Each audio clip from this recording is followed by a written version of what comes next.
67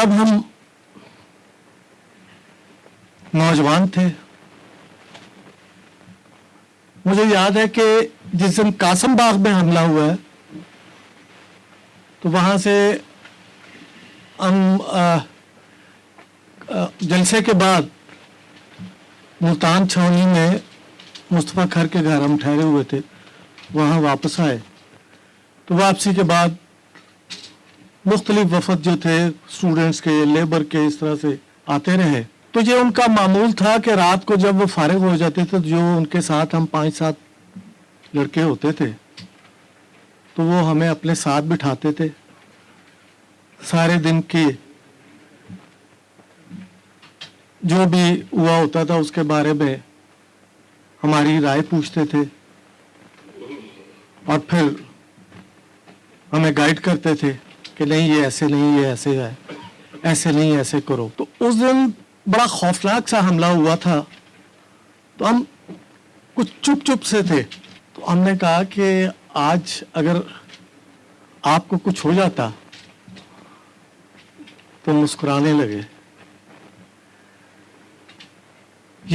یہ الفاظ انہوں نے کراچی میں بھی دہرائے تھے, وہاں غالباً اسلم گرداسپوری بھی تھے جب وہ مختوم امین فہیم کے والد تھے. تو انہوں نے کہا تھا کہ بھٹو خاندان کے مرد جو ہیں وہ 40 سال سے زیادہ کم ہی جیتے ہیں. تو موت جو ہے اس کا خوف ذہن پہ طاری کرو گے تو وہ تم پہ طاری ہو جائے گا. یہ سمجھو کہ یہ بھی زندگی کا ایک حصہ ہے. اور وہ اکثر اپنی گفتگو میں یہ موت کا ذکر کر دیا کرتے تھے. ایسے ہی جب ہم 68 میں اکتوبر میں ہم صوبہ سرحد کے دورے پہ گئے تھے, وہاں 8-10 دن رہے حیات محمد شیرپاؤ کے گھر. تو ایک دن ہم ڈیرہ اسماعیل خان گئے. ہاں, ملتان کے حوالے سے میں بات کر رہا تھا. تو انہوں نے کہا کہ تم لوگ ٹینس ہو, تو انہوں نے لائٹ موڈ کے لیے کہنے لگے تمہیں گانا آتا ہے؟ ہم نے کہا جی بس تھوڑا بہت. اچھا ایک مصرع گنگنا کے سنو. ہم سب نے ایک مصرع گنگنایا.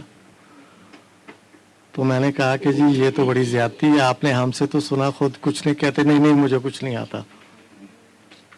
تو جب بہت وہ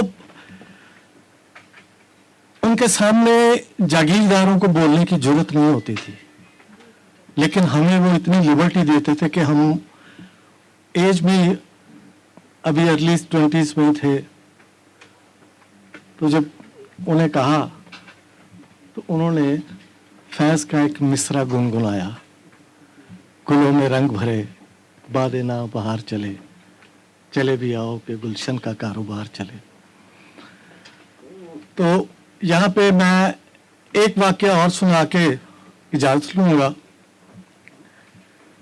یحییٰ خان کے آخری دور میں پڑھنے کے لیے جرمنی گیا ہوا تھا. تو وہاں میں نے خبر پڑھی کہ سانگڑ میں حملہ ہوا تھا. سانگڑ میں بھٹو صاحب پہ قاتلانہ حملہ ہوا ہے. تو میں نے انہیں وہاں سے خط لکھا کہ آپ اپنا خیال رکھیں, یہ اسٹیبلشمنٹ. تو اس کا جو جواب آیا وہ شاید آج بھی میرے پاس وہ خط کہیں پڑا ہوگا. 16 دسمبر